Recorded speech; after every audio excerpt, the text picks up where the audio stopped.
En Guinée, après plus d'un mois de vacances, les conseils nationaux de la transition ont repris le chemin de l'hémicycle ce mercredi 26 octobre 2022. Selon les médias du pays, cette reprise de la session parlementaire permanente du CNT permettra aux conseils nationaux d'aborder plusieurs actions importantes, parmi lesquelles seront inscrites en priorité, à savoir l'examen et l'adoption de la loi des finances initiales, l'organisation d'un symposium de renforcement de capacité des conseils nationaux sur le processus constitutionnel réunissant toutes les forces vives de la nation.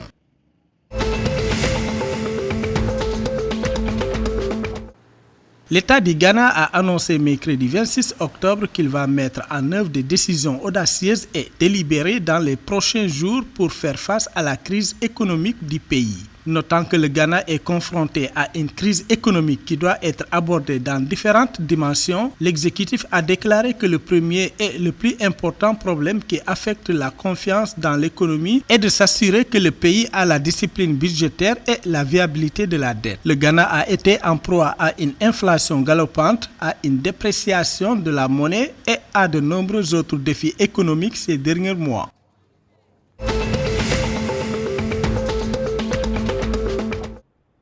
Le Togo a adopté mardi 25 octobre 2022 la loi uniforme relative à l'activité d'affacturage dans les États membres de l'Union monétaire ouest-africaine UEMOA. Avec cette loi, le Togo élargit le champ des instruments de financement des entreprises, notamment les PME-PMI. Selon l'exécutif, l'adoption de cette loi vise à élargir le champ des instruments de financement des PME-PMI dans le cadre de la feuille de route gouvernementale Togo 2025.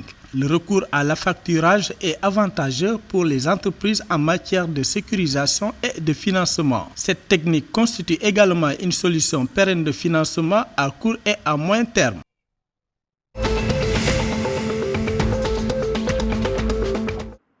Au Nigeria, les marchands informels profitent de la pénurie de carburant qui s'est répétée le mercredi 26 octobre pour augmenter le prix du litre d'essence. Selon les médias du pays, à cause de cette pénurie d'essence, le litre est vendu entre 300 et 400 naira dans de nombreuses régions du pays. À Lagos, certaines stations-service ont vendu un litre de Premium Motor Spirit à 200 naira alors que le prix homologué est de 180 naira le litre. Les pénuries de carburant sont monnaie courante au Nigeria alors que ce dernier est l'un des plus grands pays producteurs de pétrole au monde.